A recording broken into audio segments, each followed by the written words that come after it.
Hi everyone, I'm Barbara Beck and I want to thank you for joining us here on Welcome Home. You know, every year as Americans, we have the honor to take a day and celebrate the lives who have fought for us and who have died fighting for us. Those people are heroes, and we should count ourselves blessed as a nation to have committed men and women who are willing to place themselves in harm's way for us. And we're going to hear a story today that will spotlight one such life, a life of sacrifice and honor. But before we get to our guests who have so much to share, let's hear from the current ladies on this very important subject as we celebrate and honor those who have served our country. Welcome, ladies. Thanks for being here with us today. It's an honor. So everybody have somebody that they want to honor and remember? Do we all know people who have fought in wars for us? Yes? Yes, definitely. Yes. Definitely. Family and friends. And I mean, as we were preparing for this show, I just could not be more reminded of how grateful I am to be an American and to live in this country. I love it. I love 4th of July. I think Memorial Day is wonderful. And just so grateful that so many people have sacrificed for the freedoms that we all get to enjoy. That, you know, a lot of our generation, you know, nobody was drafted for our generation, you know. So I just think that it's amazing that people can offer up such sacrifices, and I love this country. Yeah. Well, and I think it's so great too because it gives us our chance to remind our children. Sometimes it's easy, we get down to generations and we forget what was fought for and why it was fought for. And I think it's that chance to take a moment and go, let us tell you why we love America, why we love our freedom, because it was fought for. It wasn't really free. It was fought for. And so I think it's that chance just to remember. And I have so many friends. I mean, not only my dad fought in World War II, he was on the front lines as a nurse, if you can believe that. But then we have so many friends that are still serving today. And, you know, I'm reminded of the families that are still sacrificing because, like, when their husband leaves or the wife leaves, it's for a year, and the whole family sacrifices, still fighting for, if maybe it's not our freedom always, but it's somebody else's freedom. And we just can't forget the cause. So. Yeah, and I really never knew many people that fought in wars, you know, and I had a good friend in college. He was in the ROTC and he went away, but we lost touch a little bit. And I know this is going to sound so silly, but a few years ago, I watched on Netflix some of that Army's Wives. Do you remember that show? Yeah. Okay, my heart changed so drastically because it really portrayed what it was like when you have a loved one leave. And so after that, every time I saw anybody in the military, I would go up and I would say, thank you so much for serving, because I really took it for granted. We don't live in a military town. So we don't see it as often. And it's just a huge, I don't know. So if you're not appreciative of our country, go watch that show and you will be. It was funny. I have relationships with all of those. I have a young man, and I say a young man, that is the father to a couple of our members at our church that's like 92 years old, that was in the military. And I think he served in like every war you can think of because he's 92 years old. And then I have a young lady that God just kind of sent into my life about 10 years ago. Her husband is in the military, and it's amazing to me that they are still married because of the amount of time that he spends away from home because of his service. And I mean, we've had many times where we've had conversations because she was struggling with just being that single parent. You're married, but you're a single parent. Why? Because they're gone for so long. And then, of course, my brother is ex-military, was in the military for 25 years. And then my best girlfriend was in Desert Storm. Wow. So I have a lot of close. that. Yeah, and she still, to this day, has illnesses that she's dealing with. So when they start talking about the insurance and the benefits for the veterans, it's very near and dear to my heart because she's had breast cancer. A list of issues. And a lot of them are directly connected to her years of service. Her daughter up and decides to go into the Air Force. So it just kind of continues on and on. And you have families that are very connected, and from one generation to the next, they serve in the military. So Yeah. Well, we've talked about Papa, your dad, so much. Y'all have heard all about him, but we feel like he's our Papa. I mean, he is, right? He just was could only just be the so most lucky, right? wonderful. But he really instilled in me, and I would imagine in you, just such a sense of patriotism and civic duty and honoring the flag and honoring those who served. And when you talk about veterans, you know, as a country, we have not done a great job at all, or good job, and we've done a bad job of honoring those who have come home and who are dealing with PTSD and dealing with illnesses that they incurred while they were over there fighting for our freedoms. So I love that, Leanne, that you speak It's just to. so important. I mean, because if you don't have it close in your life, I don't think until you have a reason to be appreciative, but everybody needs to be appreciative. Absolutely. But see, that's what's so sad to me. Like, we all have a reason to be appreciative. Just, you know what I'm saying? Like, Yeah, we say do, that. but- you know what I'm saying is that it's so easy for our generation. And I'm saying for me, it's like I want my kids to understand that you walk outside and can carry a Bible. Because there's kids over in China right now and some of these places who can't profess their faith. Right. And I mean, I just sit there and think, wow, it's so easy for us to take it for granted. Like what you're saying, it hits me hard. It's because, you know, because we don't live it. We don't have to fight for that every day, or to even have our freedom of speech, or our just the freedoms that we take so for granted, to understand somebody died for that. And that what we Somebody- and what we complain Yeah. about so much, and how divisive we are as a nation. It doesn't matter if the president, if your governor, if your city commissioner, whoever they are, you're not going to agree with everybody. But this we need to agree on, that we are so incredibly blessed to have a nation to live in like we live in. I can remember, Kristen, your papa, when he was probably 6 months away from dying, he was in a nursing home.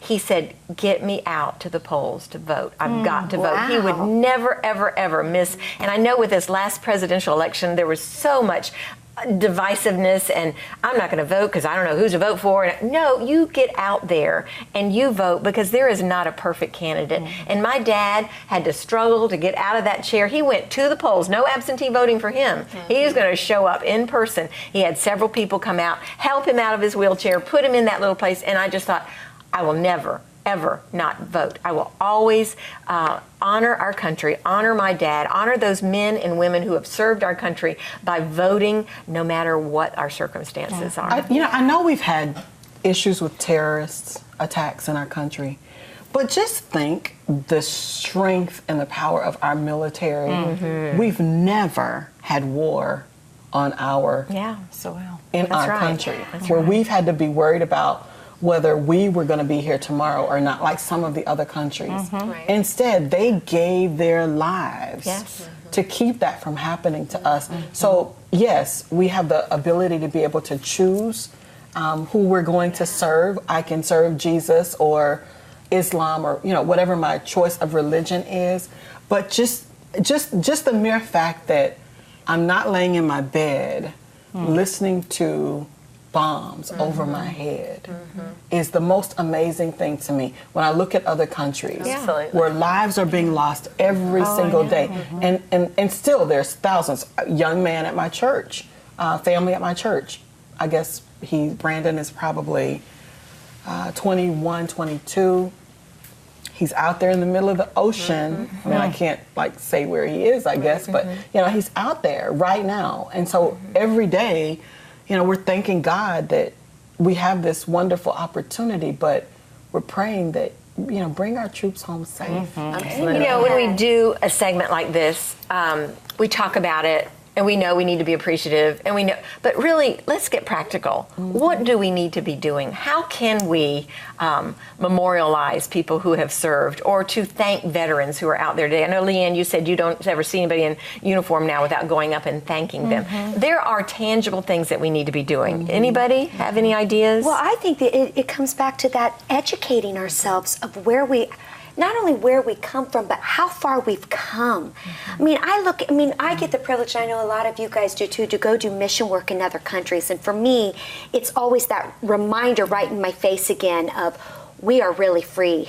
And just the freedom that we as women have, that we can walk out with our without our heads being covered, and we can vote and we can work and these are freedoms that we have. And so I think it's educating ourselves to understand where we come from and then sharing that with our children. Yes. Letting them watch things that says, look, this is what it was about, and I think that's so when we go up and say thank you to these people who are fighting, we can say thank you for our freedom. Thank you. Why?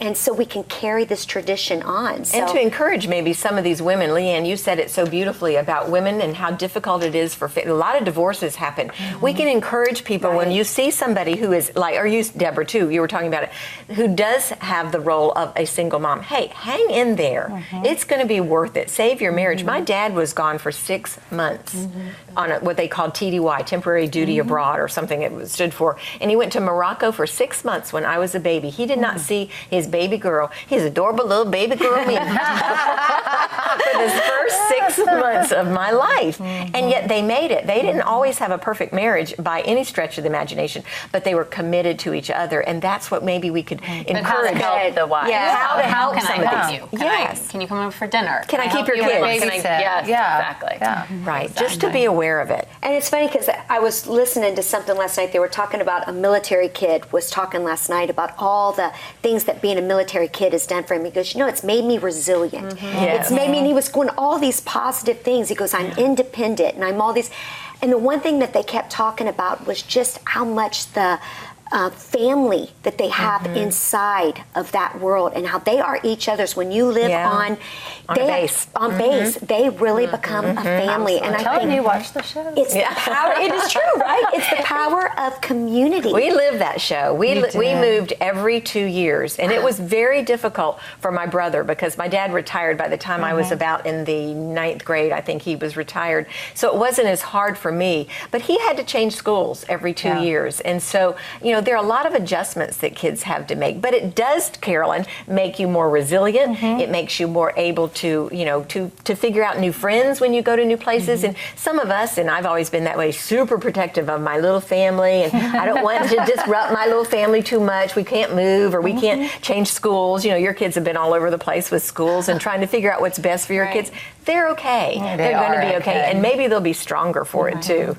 Well, I wanted to share some scriptures about this. I read a great article that gave 3 points, which I love points. So the first was remembering the great sacrifice of those who have served. And the scripture that goes along with that is John 15:13. Greater love has no one than this, than to lay down one's life for one's friends. Amen. And, to remember that sacrifice, which obviously Jesus made the greatest sacrifice.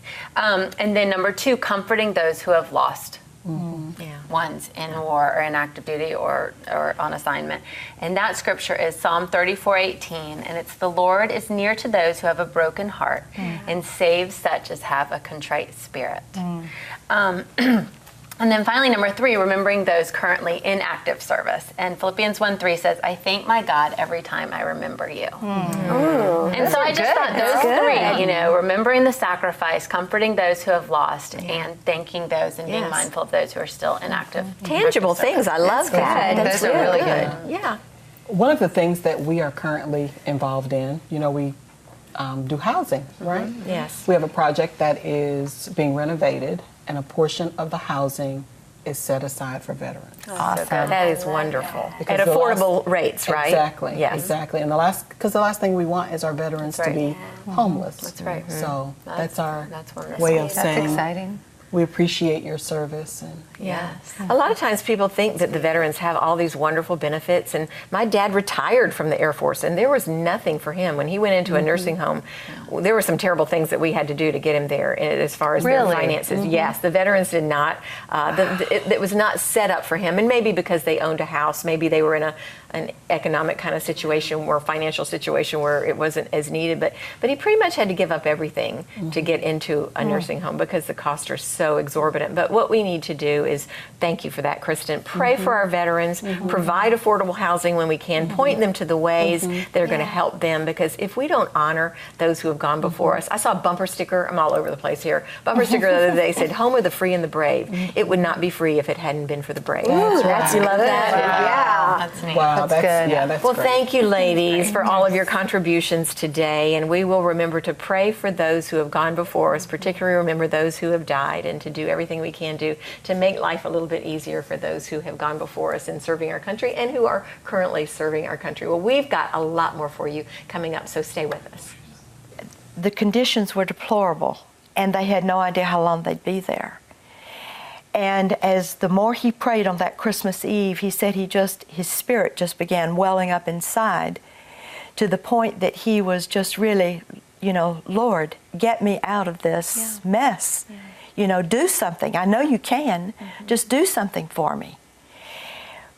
But he said the second he prayed that in his mind, he realized that he had crossed over a line that he had never crossed over before in his life. Hi, everyone. I'm Barbara Beck, and I have a question for you. Are you planning to take a few days off this summer and go on vacation? Well, I hope so. We all need refreshment and days of relaxation and fun. That's important. But often in the summer months, we find that our donations go down. Sometimes our precious viewers take a vacation from giving, and we can't do that. Good Life 45 isn't going anywhere over the summer. We continue to broadcast 24 hours a day, 7 days a week. Sure, we do have some reruns, so we can have some downtime too, but we are always committed to offering you the best in Christian programming. So please remember to give to us and pray for our ministry, especially when you're relaxing out by the pool. We need your continued support throughout these wonderful days of summertime. We will always be the place where hope happens. So get that checkbook out or go to our website to give safely and securely. And big news, we're making it easier to see Good Life 45's great Christian programs wherever you are. It's so easy and it's free. Just download our Good Life 45 app to watch us anytime, anywhere. Live stream all of our programming, check out recent episodes of Welcome Home, get the latest recipes from John Rivers. There's even a Bible reading plan and ways to support us as we bring you the best Christian programming in Central Florida. It's easy and safe to give on our app. Search Good Life 45 on your app provider. Download the free app available for Apple, Android, Google, Windows phones, and Amazon devices. You're a click away from hope on Good Life 45, where hope happens. Thanks for all you do to be part of our Good Life 45 family, and God bless you.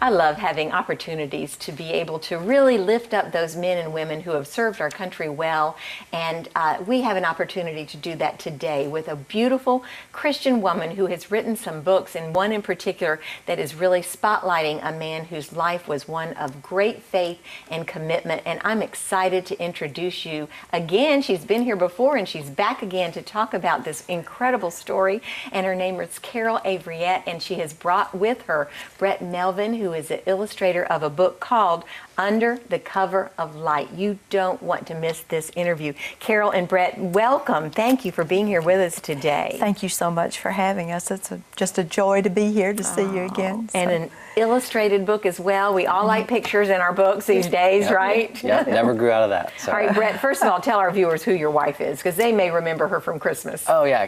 Casey Melvin, she sang on the Christmas special. Yeah. She sings at First Baptist Orlando. Very proud of her. She's Well, now, amazing. you have this little daughter who is going to be a superstar in the creative realm, because you've got your side, which is artistic, and Casey's side, who is a beautiful singer. Yeah. What is this little girl going to be like? We hope, she's got a lot of personality right now, so we think it's probably going to be one of the two, but hopefully she does something lucrative, like being a doctor. That's what we support hope. her parents one day, exactly, right? Yeah. Support her starving artist parents. Oh, well, the artwork in here, Brett, is beautiful. I've skimmed the book. I haven't had time to read it yet. I always read my books ahead of time and haven't had time. Cannot wait to read it. Carol, it is an incredible story about a man who was a POW in the Vietnam War for many, many years. Right. How did you get interested in military kinds of things? Well, first of all, I have so many military people in my family. My father was career Navy. I have an uncle that was a line chief for General Claire Lee Chennault of the Flying Tigers in China. Wow. Before the Second World War. My stepdad entered World War II at the beginning of the war and didn't come out until the end, the very last day. So there's just a lot of military history. Yeah. I studied history when I was in college, and I specialized in military history. Okay. So it's a good fit for you. Yes, it was a great Right. fit for me. Always something I've been interested in. So the star of the book, this incredible, he's still alive today, Yes. retired United States Air Force colonel. Yes. What is, Yes. tell me about how you met him and how you found out about Well, his story. this was one of those things that just the Lord just opened those doors. I had been writing some Bible study books, you recall from the time that I was here before. Yes. And as I thought about what I wanted my next project to be, I thought, how neat would it be to sort of combine my interest in military history with a story that had a very decided spiritual element to it. And so I just began praying about that. And I had no idea what war, I had no idea who. And as I began my research, I did hear about a POW, a Vietnam POW, and I thought he lived in Texas. So I called a friend of mine who is a minister out there, and I asked him if he knew this particular fella, and he said, well, no, I don't know him.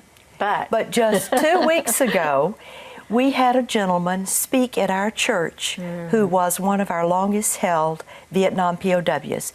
He was a prisoner of war for 2,703 days, 7.5 years. And he said his story is just amazing, and he is a man of faith. And so he got permission for me to call. His name is Jerry Curtis. And I called him, and it didn't take just 30 minutes, and I knew this is who I wanted to write the biography on. So, Carol, how was he captured, and when was this? When did all this happen? I know you said the Vietnam War. What year? Yes, 1965. Okay. And Colonel Curtis at that time was a captain. He was a military, an Air Force helicopter rescue pilot. And he had already rescued a number of men who had been shot down in the jungles. And he got a call. He was only supposed to be there for 120 days. And right before he was supposed to come home, he got a call one day, and a fighter pilot had been shot down. And they went to rescue him, and in the process of trying to rescue him from the jungle floor, his helicopter was shot. And it crashed. It dropped 100 feet all the way through the forest, and they were captured by about 40 Vietnamese militia within just a few minutes of when they crashed down. And So did he have taken injuries prisoner. from the crash? He had compression fractures in his spine, and yet he was still had to march from there 100 miles to Hanoi. And they checked him into the Hanoi Hilton. He was isolated. It was a very, very difficult 7.5 years. How did he survive those 7.5 years? I know there's a faith story in here somewhere, Carol. Oh, yes. It's Jerry had always gone, he had received Christ when he was 12 years old in a church, a little small church in Texas, out in the country. He came from a very large family. He had there were 9 siblings in his family. He was very close to his family, and he had a wife and 2 small children still back in the States when he was captured. And so he says clearly, he says, my faith is what helped me survive. But it's a test, because see, this was such a unexpected and tremendously devastating thing. And so what he asked, and one of the things that he says in the book is, where do you turn when those unexpected things happen to you in your life? And things really kind of came to a head for him the very first Christmas that he was there, because he was so lonely. He had been mistreated. They weren't getting a lot of food. He'd been in stocks, which was very restrictive for many, many days. And on that Christmas Eve, he was so depressed and he was so down, and he was praying. And as he began to pray, he said, I started off just being thankful to the Lord, for allowing me to be alive. And he said, I knew my church family back in Louisiana would be taking care of my wife and my 2 small children. But he said the conditions were deplorable, and they had no idea how long they'd be there.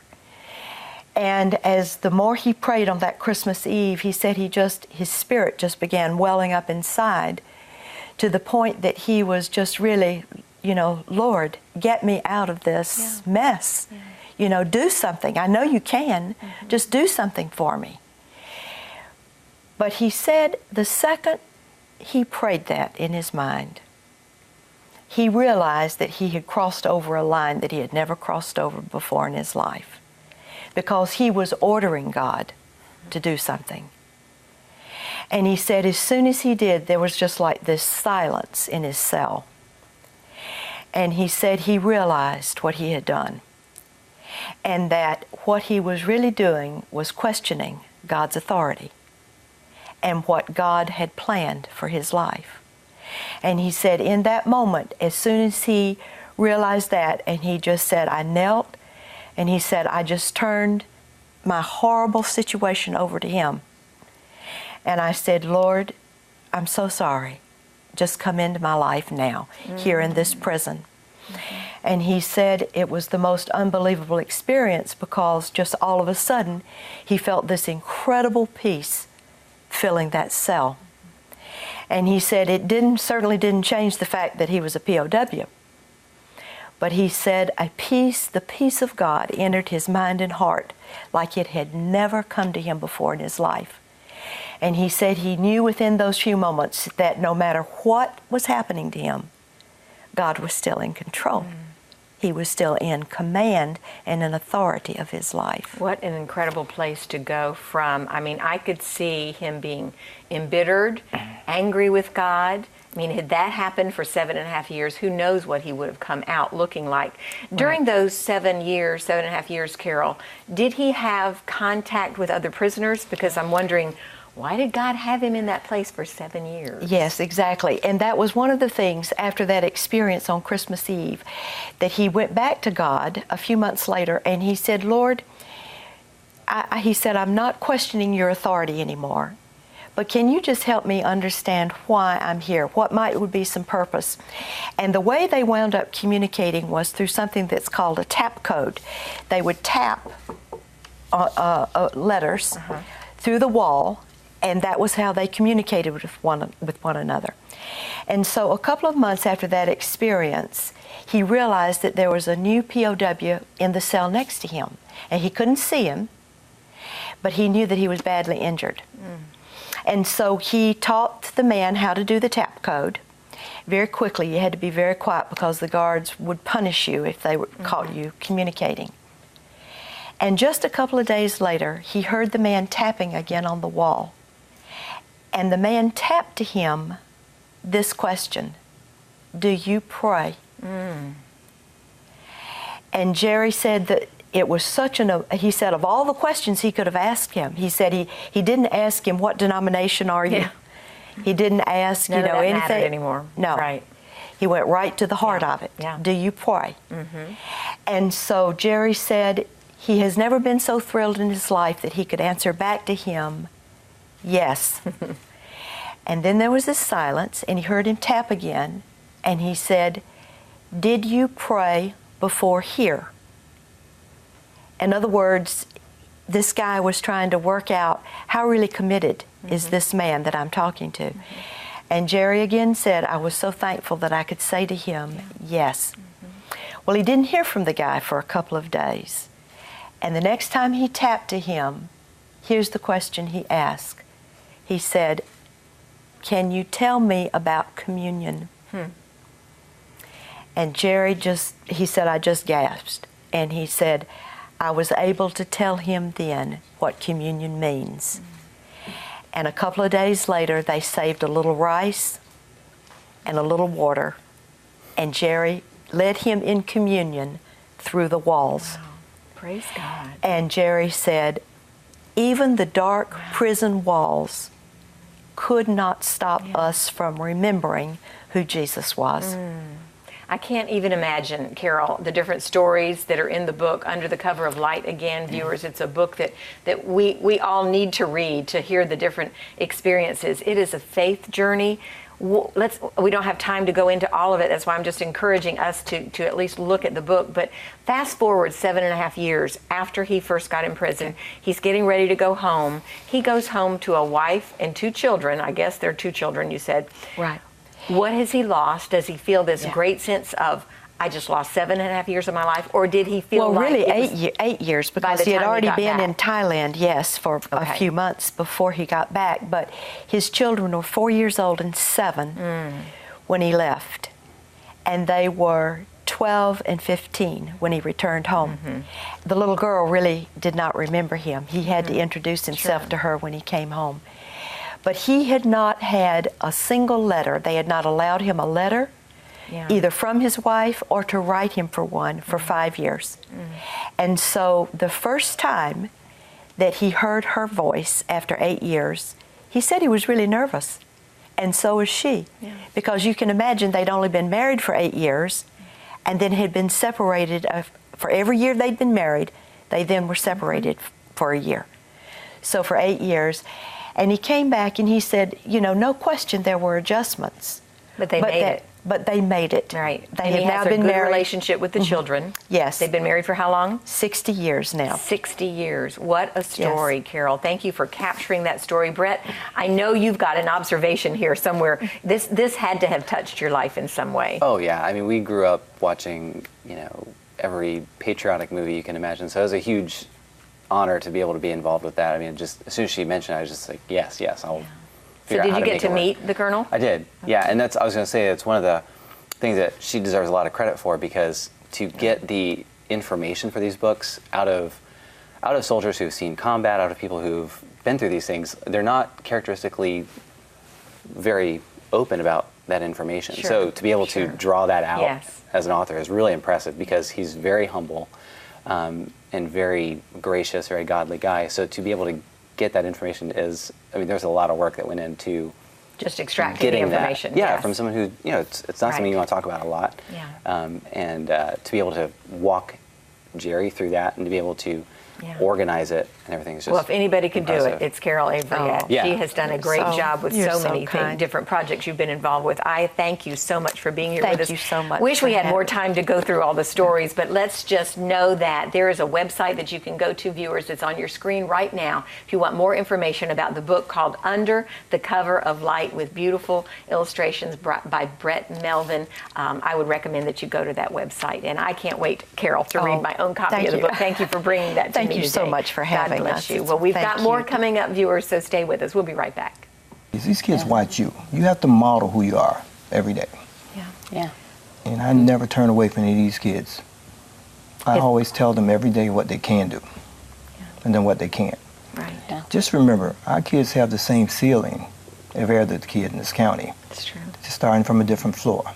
But doesn't mean they can't make it.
This is such an incredibly important part of our Welcome Home show today, viewers, because I have a couple with us who are going to be people that you're going to remember, because they've done some things with our country, in our country, with our kids, just in such wonderful ways that I just want to celebrate them and the work that they've been doing together and the work that they'll continue to do. And this program today has been all about remembering those who have served. But you know what? We need to continue to remember those who are serving right now. And that's what this couple is doing. Ron Beasley and his beautiful wife, Yvette, are here with us from Evans High School. First of all, Captain Beasley, thank you so much for being here with us. Thank you. Retired from the Navy, 23 years you served in the Navy.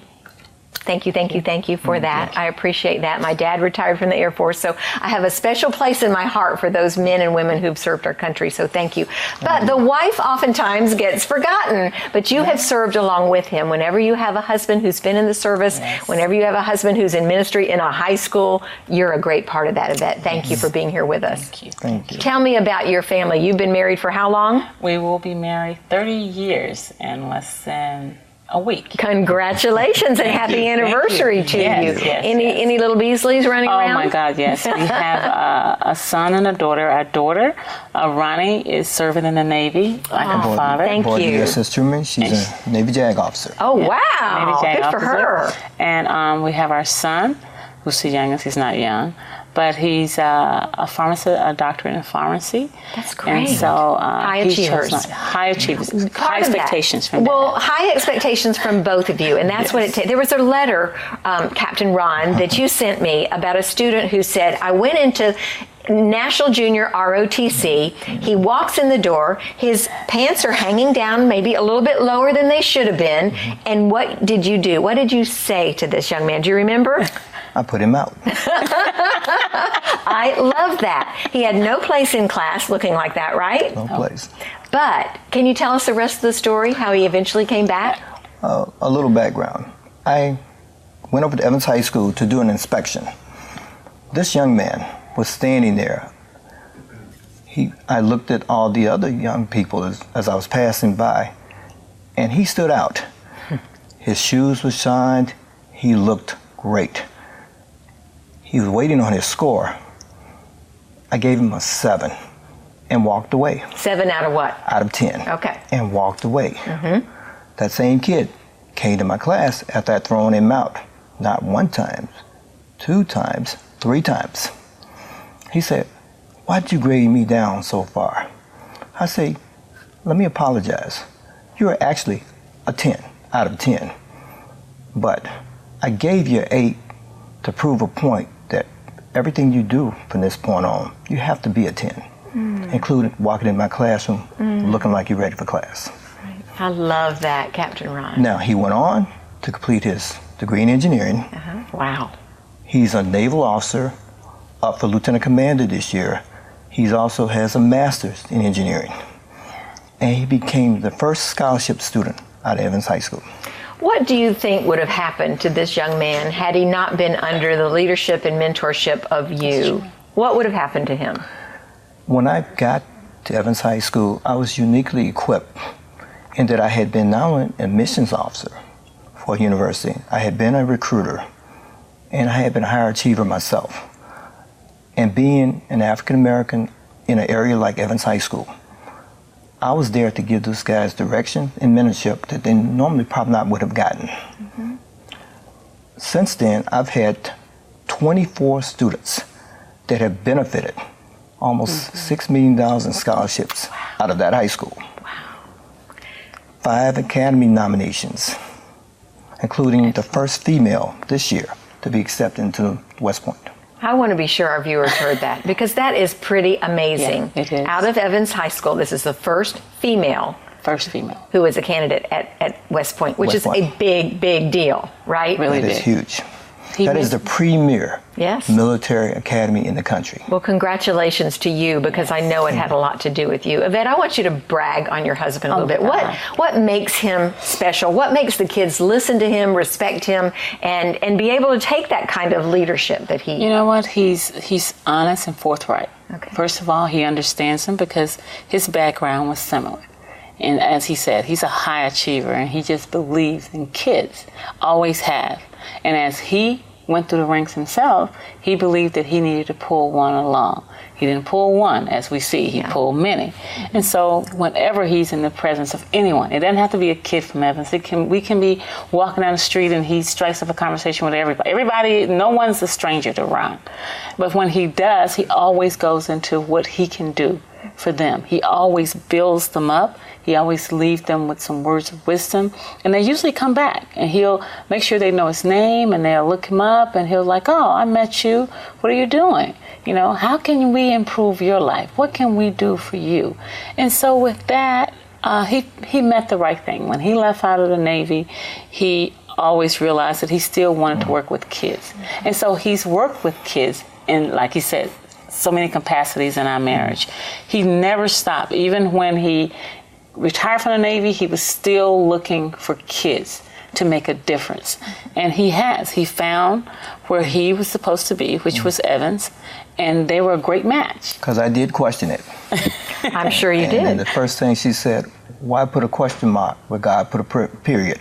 Wow. And so I said, you have to believe. And she said, look, you had a lot of question marks, and you've been able to excel every time God gave you something. Yeah.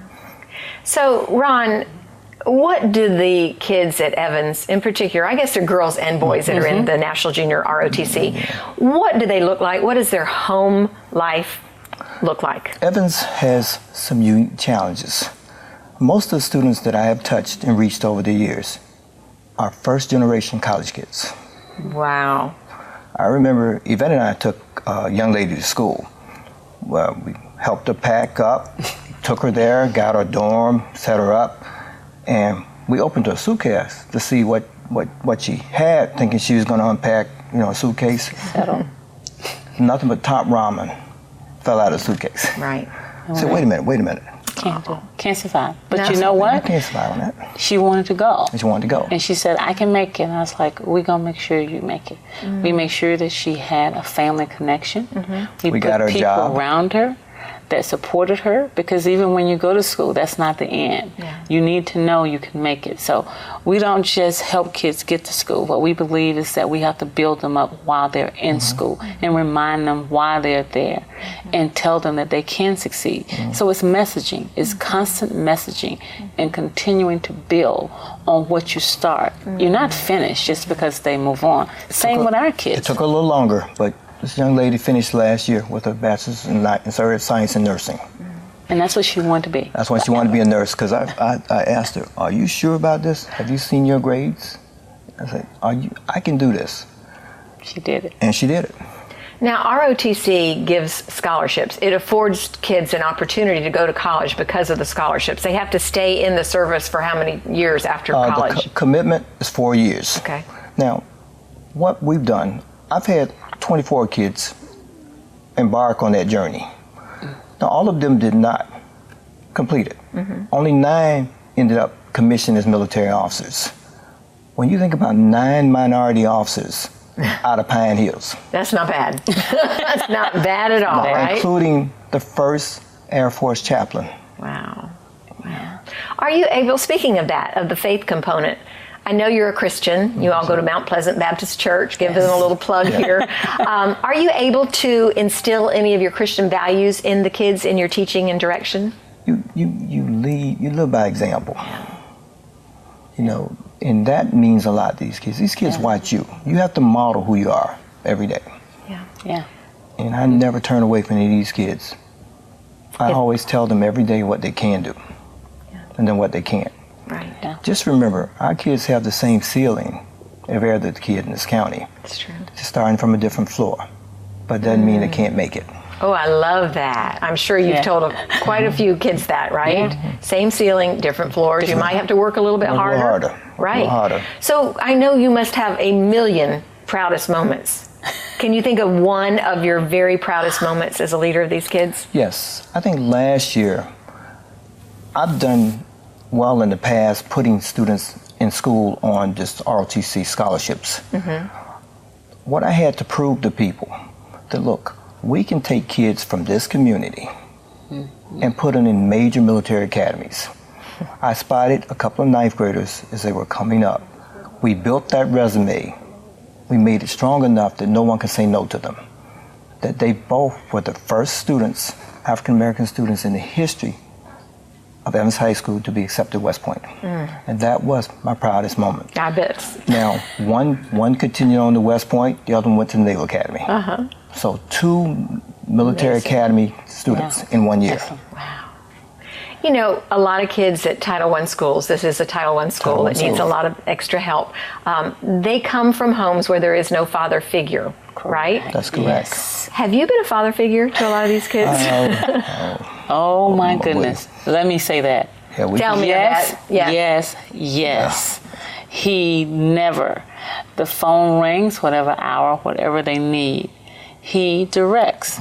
He's always, like I said, Yeah. every kid that hadn't seen, I understand what a father should be, he exemplifies that in everything that he does with kids. He makes sure, he sees when they're wrong, he never gives up on them. When they've done something bad, he doesn't say, that's just one thing. You're a kid. I say the kids. You know? You're going to fail. Yeah, Sometimes. but you're you going know to come what? back. You got to get up. Yes. And our thing is, you know, being able to get back up. Being knocked down is not a problem. We've all been knocked down That's in life. right. It's about how you get up. And what do you do when you get up? You keep moving forward. Don't look back. That's what we've been told. What did you come from? You kind of inferred that your background was a little bit rough. Somewhat similar, not necessarily rough. I was somewhat fortunate. I grew up less than 100 yards from Florida A&M University in Tallahassee. I had role models around me. That's good. Constantly. No, my mother or father finished college, but my mother was the oldest. She was an avid reader, but she did make sure all her kids finished college. My sister, retired educator that just passed away. My brother was a retired teacher. My other brother's an accountant. So I had enough of that growing up to know the expectations were already set. But you were poor. We're poor. Okay. And you get people that grow up poor, then everybody else was poor, so we thought we were just You like didn't everybody know. else. We didn't know the difference. You have Right. no idea. No Do you difference. think you were hungrier to succeed because you were poor? I think so. It makes you want more. Yeah. And as I grew, especially in the military, I wanted more.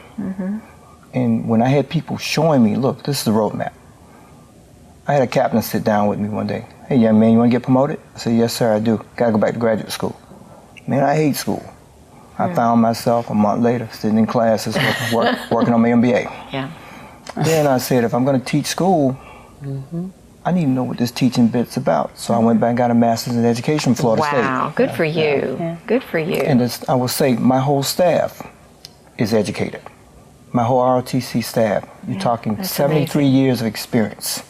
They put it out every day. They mentor these kids, they coach these kids, they fund these kids.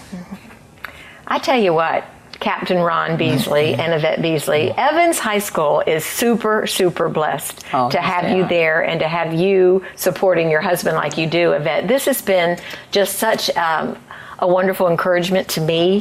Thank you for everything that you've done. This program is about remembering people who have served. I want to remember you. I want to honor you, respect you, and thank you both so much for everything that you've not only done in the past, but what you're doing now to help these kids, and what a difference you're making, an eternal difference in so many kids' life. God bless you and continue to give you strength. No retiring, please. Please, no retiring. You need to be there until you're 99 years old. Just know that though he retires, he doesn't He will retire. continue to Also work. continue to work. Never. Well, thank Never. you guys so much. Thank you. And Thank you. viewers, thanks for being a part of our segment. We've got more coming up for you, so stay with us. Don't go away.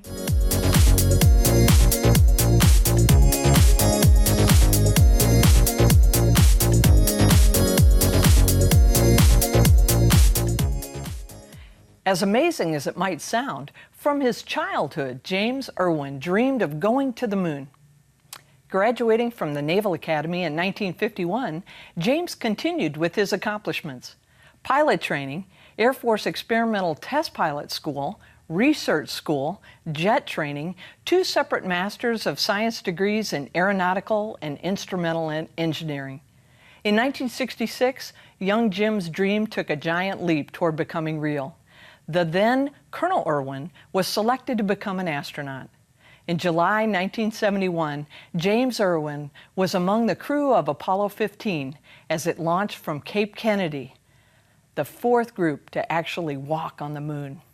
He, along with fellow astronaut Dave Scott, was the first person to drive on the moon in the lunar rover. Irwin and Scott brought back the Genesis rock, one of the most important discoveries of the Apollo era. But something else happened on Colonel Irwin's first flight. Upon his return, James often spoke of how his experiences in space made the presence of God far more real to him than ever before. The year following his moonwalk, Irwin left NASA, retired from the Air Force, and founded the High Flight Foundation, vowing to spend the last years of his life as a goodwill ambassador for the Prince of Peace. He declared that Jesus walking on the earth is far more important than man walking on the moon. Jim died from a heart condition in 1991, but the High Flight Foundation he began continues to carry on Jim's renewed dream, reaching the nations as goodwill ambassadors for the Prince of Peace. As an astronaut, James Irwin once went beyond the clouds, but now he's become part of the great cloud of witnesses surrounding all of us. He would urge you, as Hebrews 12 does, to drop every unnecessary weight and those sins that easily trip us up, and to run with endurance the race set before us, keeping our eyes on Jesus, the commander and perfecter of our faith.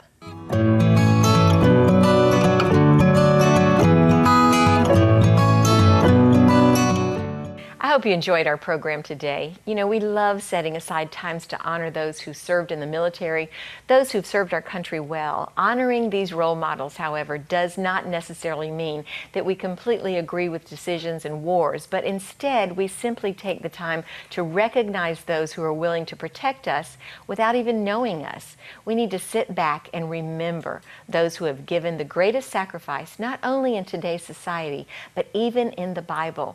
Jesus was the perfect example of giving an ultimate sacrifice. What would have happened if on the day that Jesus was supposed to go and die on the cross, he decided that he was too tired or not ready to die for his people, or maybe even didn't agree with the cause? You know, we're just not worth fighting for. It's a scary thought. Jesus and the people that serve our country have at least one thing in common, and that is they do not let their temporary feelings dictate the actions they make when they know that they have the chance to protect and impact generations to follow. Today, let's honor those you see serving us and remember those people you know who are actively or have already served. They're worth it and deserve our honor and respect. And then thank God for those who have gone before us with the ultimate sacrifice, their lives, including our precious Jesus. And that's our note of hope for today. Thanks so much for joining us, and God bless you.